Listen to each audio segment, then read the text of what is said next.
नमस्कार विद्यार्थी मित्रांनो, आज आपण चौथी स्कॉलरशिपचं मॅथ्सचं 26वं प्रकरण बघतोय बघा, ज्याचं नाव आहे क्षेत्रफळ.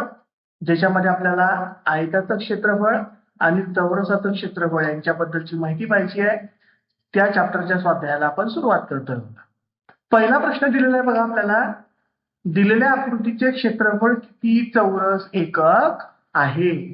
खालती एक आकृती दिली बघा आपल्याला आणि या आकृतीचं क्षेत्रफळ काढायचं. काय सांगितलं, एक जो चौरस दिलेला आहे त्याचं क्षेत्रफळ किती आहे, एक चौरस एकक आहे. मग किती चौरस आले मोजा बरं.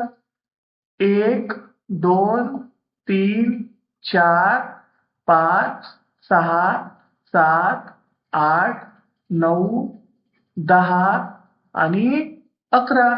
11 चौरस आहेत. एक चौरस म्हणजे एक एकक. 11 चौरसांचं किती होईल, 11 चौरस एकक. पहिला पर्याय योग्य पर्याय आहे. दुसरा प्रश्न आहे बघा, 12 सेमी बाजू असलेल्या चौरसाचे क्षेत्रफळ किती. मग चौरसाचे क्षेत्रफळ काय फॉर्म्युला असतो बघा आपल्याला.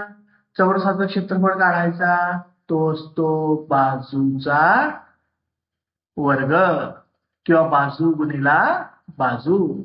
बाजूचा वर्ग, बाजू किती दिलेली आहे 12 सेमी, म्हणून 12चा वर्ग. 12चा वर्ग म्हणजेच काय, 12 गुणिले 12. 12 गुणिले 12 किती होतात करून पहा बरं. 12 गुणिले 12, मग 12 गुणे 24, हातच्या झाले 2. 12 एके 12, 12 आणि 2 14. 144. 144 चौरस सेमी. एवढं क्षेत्रफळ तर चौरसाचं असलं पाहिजे. 144 चौरस सेमी कितवा पर्याय आहे, तिसरा पर्याय योग्य पर्याय आहे. तिसरा प्रश्न आहे बघा, एका आयताची रुंदी 20 सेंटीमीटर असून परिमिती 160 सेमी आहे, तर त्या आयताचे क्षेत्रफळ किती असेल. मग बघा, आयताची काय दिली आपल्याला, परिमिती. मग आयत दिलेला आहे आपल्याला, आयताची परिमिती काढायची. काय फॉर्म्युला असतो, 2 गुणिला लांबी अधिक 2 गुणिला रुंदी. याच्यात किमती टाका. परिमिती किती 160, 2 जसे तसे. लांबी आपल्याला दिलेली का नाही, लांबी माहिती नाही, लांबीला आपण पकडून चालू x. अधिक 2 गुणिला रुंदी किती दिलेली आपल्याला 20 सेमी, म्हणून इथे काय टाकणार आपण 20. 160 बघा जशीच्या तशी. 2 गुणिला x म्हणजे 2x आणि 20 दुने किती झाले 40. हे 40 इकडे बेरीज करताय, इकडच्या बाजूला आले की काय करतील ते वजाबाकी. म्हणजे 160 वजा 40 बरोबर किती उरले 2x. 160 मधनं 40 गेले तर 120 बरोबर किती उरले 2x. सॉल्व करा बरं त्याला. हा दोन्हीकडे गुणाकार करतोय, इकडच्या बाजूला आला की काय करेल भागाकार करेल. म्हणजे x ची किंमत काढायची असेल तर 120 ला 2 ने भाग द्यायला लागेल, म्हणजेच 120 च्या निम्मे करायला लागतील. 120 च्या निम्मे किती झाले 60. x म्हणजेच काय होती आपली लांबी, ती किती आली 60 सेमी. आपल्याला काय विचारलं, आयताचं क्षेत्रफळ. मग आयताचं क्षेत्रफळ जर का काढायचं असेल तर काय फॉर्म्युला असतो, लांबी गुणिला रुंदी. लांबी किती दिली आपल्याला, लांबी आलेली आहे आपली 60, रुंदी किती आपली 20. करा बरं, किती शून्य आहे 1 आणि 2, म्हणून 2 शून्य देऊन दिले उत्तरामध्ये. आणि 6 दुने किती झाले 12, म्हणजे 1200 चौरस सेंटीमीटर. एवढं आयताचं क्षेत्रफळ असलं पाहिजे. 1200 चौरस सेंटीमीटर कितवा पर्याय आहे, दुसरा पर्याय योग्य पर्याय आहे. चौथा प्रश्न बघा, एका आयताची लांबी व रुंदी अनुक्रमे 14 सेमी व 6 सेमी आहे, तर त्या आयताच्या परिमिती एवढी परिमिती असणाऱ्या चौरसाचे क्षेत्रफळ किती असेल. काय सांगितलं? आयत दिला बघा आपल्याला. त्या आयताची काय काढायची आपल्याला? परिमिती. मग आयताची परिमिती काढून घेऊ बघा आपण. काय फॉर्म्युला असतो आपला? 2 गुणिला लांबी अधिक 2 गुणिला रुंदी. टाकायच्यात किमती 2 जसेच तसे. लांबी किती आहे? लांबी सांगितली आपल्याला किती? 14 सेमी. म्हणून टाकले आपण किती? 14. अधिक 2 गुणिला रुंदी किती आहे आपली? 6. म्हणून गुणिला 6. मग 14 दुने 28, 6 दुने 12, 28 आणि 12 किती झाले? 40 सेमी. ही काय झाली? आयताची परिमिती. काय सांगितलं? या आयताची परिमिती एवढी परिमिती कोणाची आहे का? चौरसाची. मग पहा बरं, आता चौरस घ्यावं. चौरसाची परिमिती किती दिली आपल्याला आता? 40. काय असतो चौरसाच्या परिमितीचा फॉर्म्युला? 4 गुणिला बाजू. बरोबर किती आले? 40. बाजू काढायची असेल आपल्याला चौरसाची तर ही 4 इकडे गुणाकार करतायत बघा. ते इकडच्या बाजूला आले की भागाकार करतील. म्हणजे 40 भागीला 4. 40 चे 4 भाग किंवा 40 भागीला 4. 4च्या बाहेर 40. किती नंबरवर आले? 10. म्हणजे त्या चौरसाची बाजू किती आली? 10 सेमी. आपल्याला काय सांगितलं? त्या चौरसाचं काय काढा? क्षेत्रफळ. मग जर का आपल्याला चौरसाचं क्षेत्रफळ काढायचं असेल तर फॉर्म्युला काय असतो? बाजू गुणिला बाजू किंवा बाजूचा वर्ग. म्हणजेच काय लिहायचं? 10 त्याचा वर्ग. 10चा वर्ग म्हणजेच काय? 10 गुणिले 10 किती होतात? 100 चौरस सेंटीमीटर. 100 चौरस सेंटीमीटर. कितवा पर्याय आहे? चौथा पर्याय योग्य पर्याय आहे. 5वा प्रश्न बघा. 12 मीटर रुंदी व 16 मीटर लांबी असलेल्या बागेत 4 मीटर गुणिले 6 मीटर या मापाचे वाफे करायचे आहेत. असे किती वाफे तयार करता येतील? मग वाफ्यांची संख्या काढायची असेल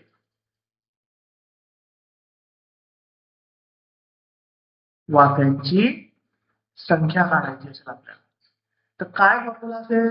वरती काय करायचं? बागेचे क्षेत्रफळ भागीला काय लिहायचं? वाफ्यांचे क्षेत्रफळ. मग बागेचं क्षेत्रफळ काय आहे? लांबी रुंदी दिलेली म्हणजे आयताकार आहे. म्हणजे लांबी गुणिला रुंदी म्हणजे 16 गुणिला किती करावे लागतील? 12. परत वाफे करायचे आहे ते पण पावर 4 मीटर गुणिला 6 मीटरचे आहेत. ते पण आयताकार आहे म्हणजे 4 गुणिला 6. सोडवायला काही जर का आकडे मोडत असेल तर करा. मग पावर 4 एके 4, 4 चोक 16, परत 6 एके 6, 6 दुने 12. काय उरले आपल्याकडे? 4 गुणिला 2. 4 गुणिला 2 किती होतात? 8. म्हणजेच काय? त्या भागेमध्ये असे किती वाफे तयार करता येतील? 8 वाफे तयार करता येतील. तिसरा पर्याय योग्य पर्याय आहे.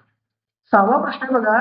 4 सेमी बाजू असलेला चौरस आणि लांबी 8 सेमी व रुंदी 2 सेमी असलेला आयत यांच्या क्षेत्रफळांमधील फरक किती? 2 केसेस दिल्या बघा आपल्याला. पहिली केस कुणाची दिली आपल्याला? चौरसाची दिली. चौरसाचं काय काढायचं आहे? क्षेत्रफळ.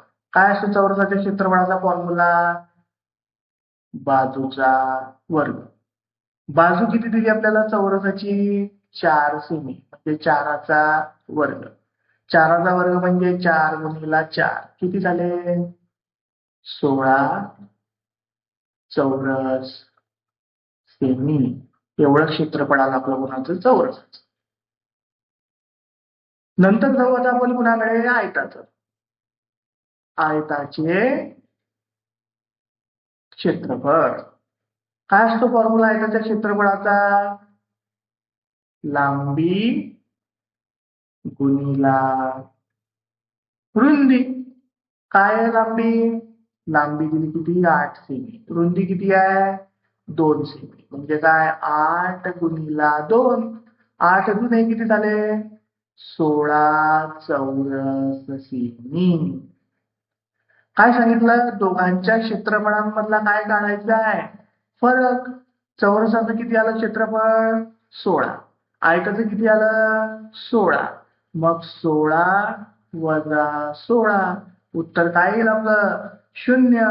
म्हणजे दोघांच्या क्षेत्रफळांमधील फरक किती आहे? 0 चौरस सेमी. पहिला पर्याय योग्य पर्याय आहे. 7वा प्रश्न बघा. शेजारील आकृतीत काही चौरस दाखवले आहेत. आकृतीच्या मोकळ्या भागात त्याच मापाचे आणखी किती चौरस बसतील?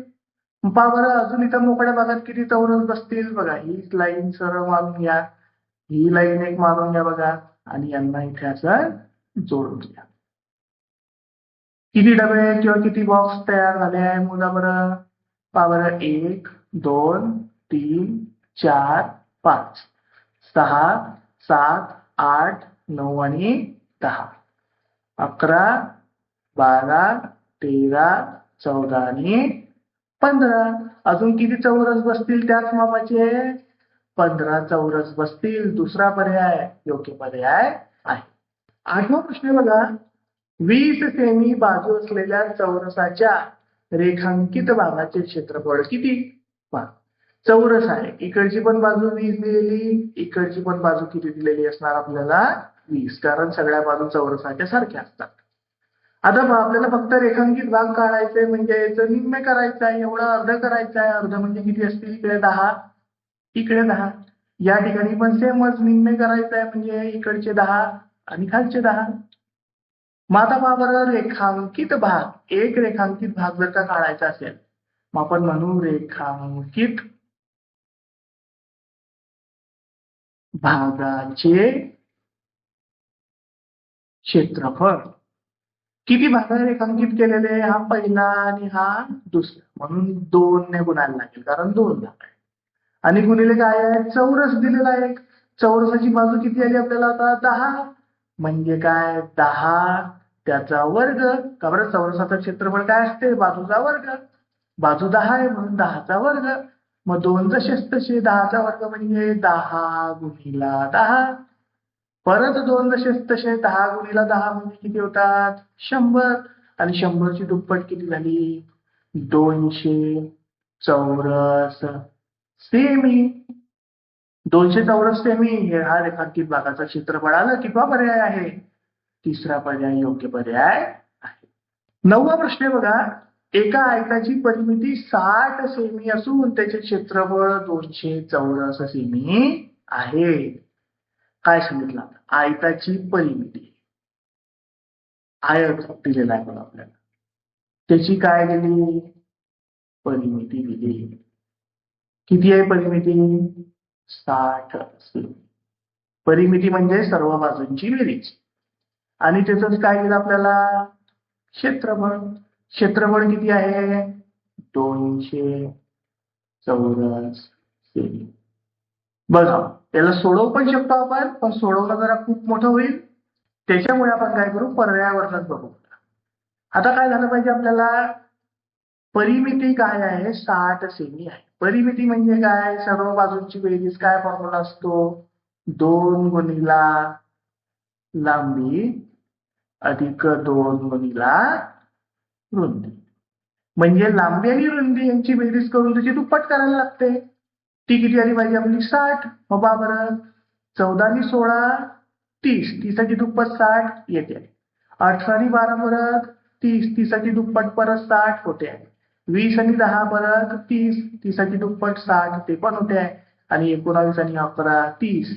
30 साठी दुप्पट परत 60 ते पण येते. म्हणजे परिमितीवर काही आपल्याला समजत नाही. क्षेत्रफळ बघा. क्षेत्रफळ काय फॉर्म्युला असतो? लांबी गुणिला रुंदी. दोघांचं गुणाकार करा. गुणाकार करून उत्तर किती आलं पाहिजे? 200. मग पहा बरं, 14 गुणिला 16 जर का आपण केलं तर पहा बरं, 14 गुणिला 16 16 चोक 64. शेवटी 4 येत आहे, आपल्याला 0 पाहिजे. 200 यायला चालणार नाही. पहिला पर्याय काही येत नाही आपला. 18 गुणिला 12 करून बघा.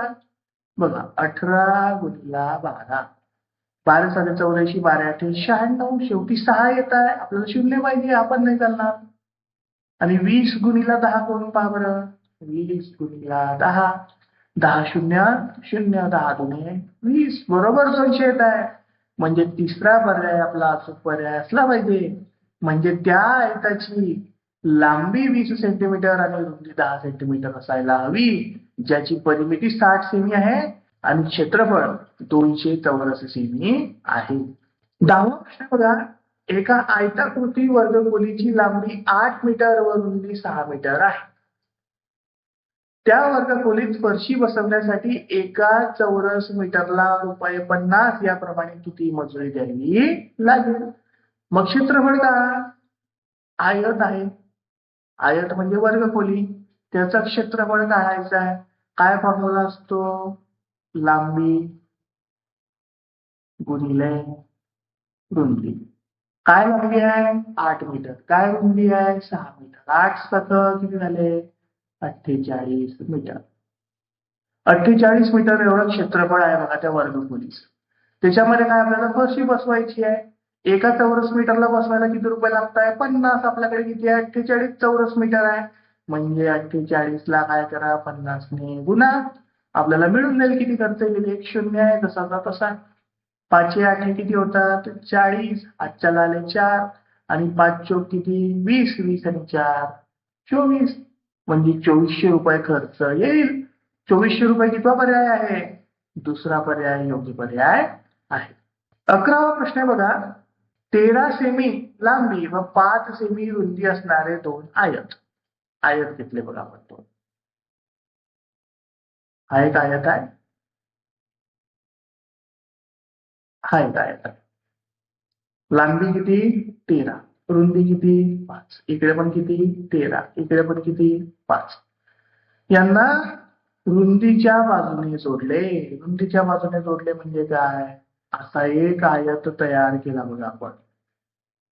हा आयत कसा आहे? ही रुंदी आणि ही रुंदी या दोन्ही बाजू एकमेकांना जोडल्या म्हणजे रुंदी 5च आहे.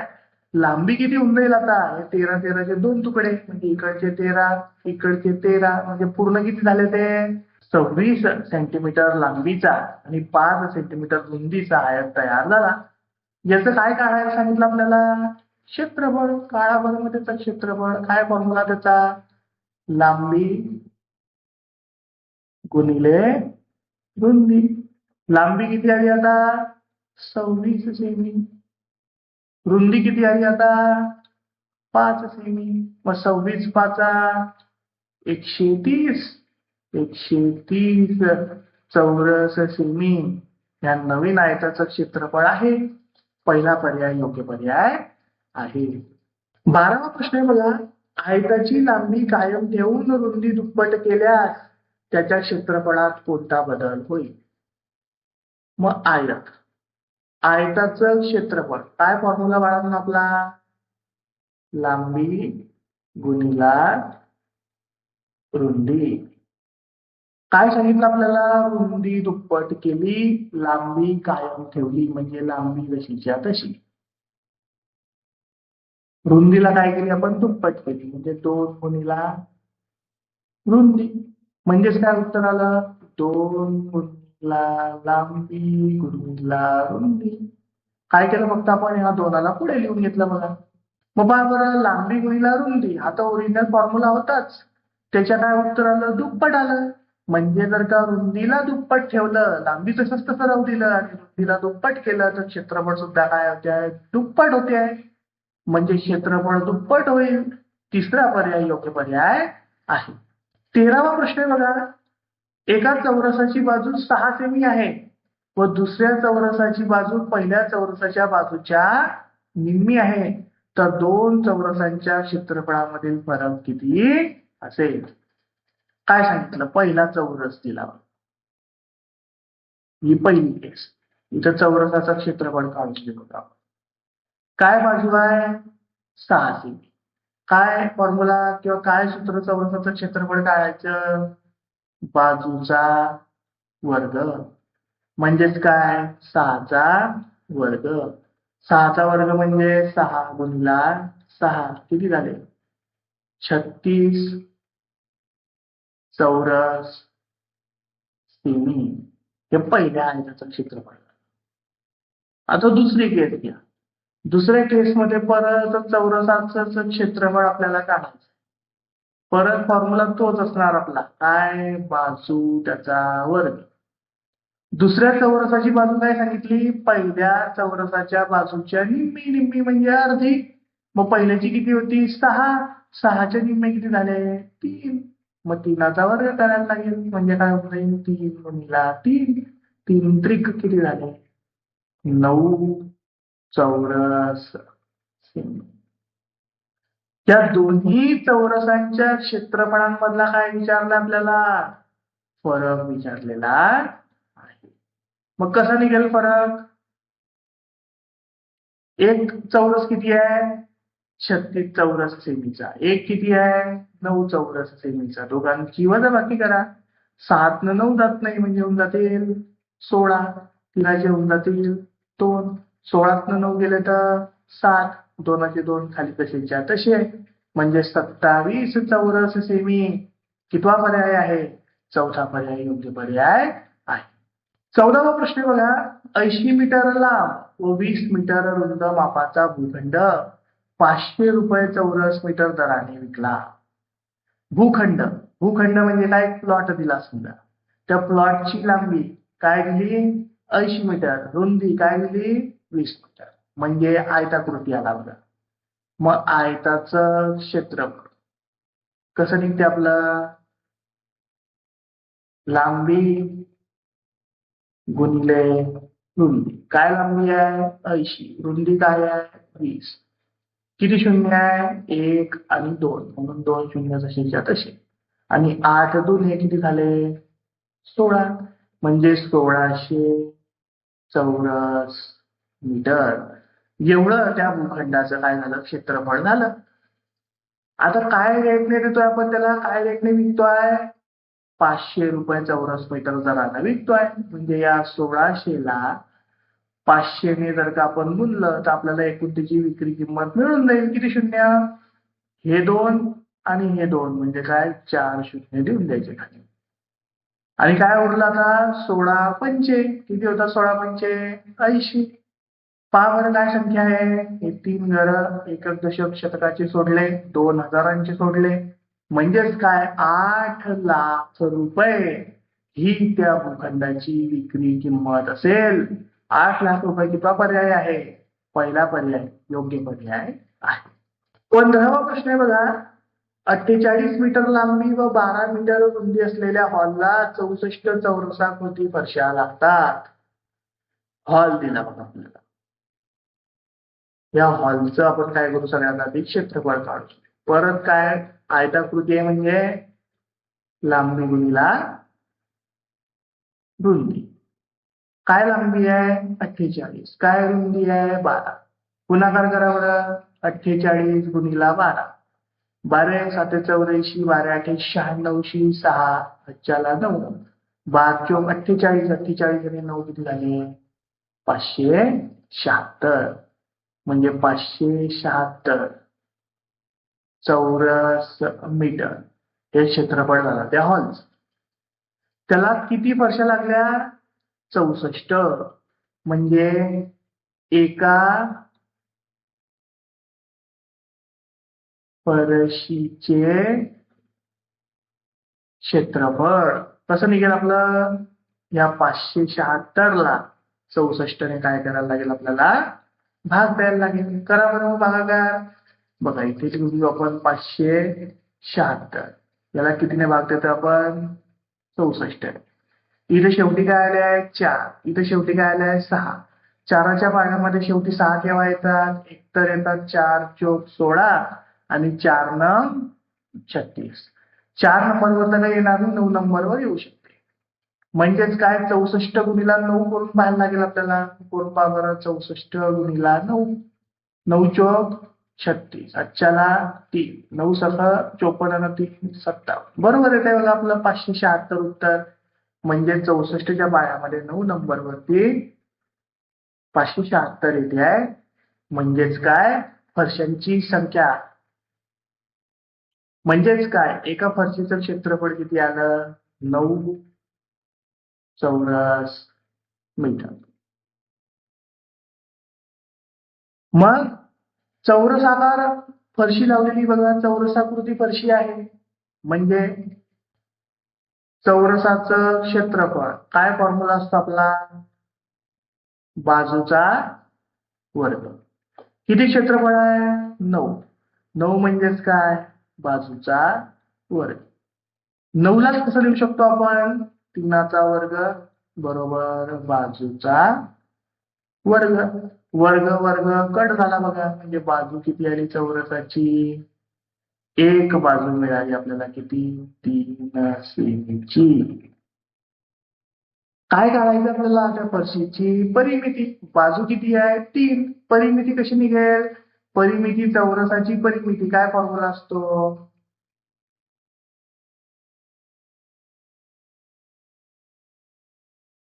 4 गुणिला बाजू. करा बरं मग, 4 गुणिला 3 म्हणजे 4 3 किती झाले, 12. 12 मीटर ही त्या चौरसाकृती फरशीची परिमिती आहे.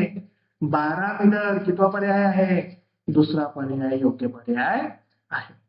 16वा प्रश्न आहे बघा, एका चौरसाचे क्षेत्रफळ 100 चौरस सेमी आहे व दुसऱ्या चौरसाची परिमिती 100 सेमी आहे, तर त्या दोन चौरसांच्या बाजूंच्या लांबीतील फरक किती. 2 केस दिल्या बघा परत. पहिली केस बघा, पहिल्या केसमध्ये चौरस आहे, त्याचं क्षेत्रफळ दिलं किती आहे, 100. चौरसाचं क्षेत्रफळ काय फॉर्म्युला आपला, बाजूचा वर्ग, तो किती आहे, 100. परत बाजूचा वर्ग, जसंच तसं 100 गुणाचा वर्ग असतो 10चा. इथला वर्ग कट करा, म्हणजे पहिल्या केसमध्ये बाजू किती निघाली चौरसाची, 10 सेमी. आता दुसऱ्या चौरसाकडे चला. दुसऱ्या चौरसाचं काय दिलं आपल्याला, परिमिती दिलेली आहे. मग दुसऱ्या चौरसाची परिमिती बघा किती मिळाली आपल्याला, परिमिती 100 सांगितलेली आहे. परिमिती काय असते, 4 गुणिला बाजू. चौरसाची बघतोय आपण, 100 जशी. हे 4 बघा, इकडे गुणाकार करता, इकडे येऊन काय करतील, भागाकार. म्हणजे 100 भागिला 4. इकडे काय उरली आपली बाजू, 100 भागिला 4. 100चे 4 भाग म्हणजे एक भाग कितीचा, म्हणजे बाजू कितीला आली, 25 सेमीची आली. 100चे 4 भाग केले बघा आपण, 4ने 100ला भागलं तर काय उत्तर येणार आहे, 25 सेमी. काय सांगितलं आता, दोन चौरसांच्या लांबीतील फरक किती. एकाची बाजू किती सापडली आपल्याला, 25. एकाची किती सापडली, 10. दोघांमधला फरक काढा. 5तनं 0 गेले 5, 2तनं 1 गेला 1. दोघांच्या बाजूंच्या लांबीतील फरक किती आला, 15 सेमी आला. 15 कितवा पर्याय आहे, चौथा पर्याय योग्य पर्याय आहे. याच प्रकारे विद्यार्थी मित्रांनो, आपला हा स्वाध्याय आणि हे प्रकरण इथंच संपते आहे. धन्यवाद.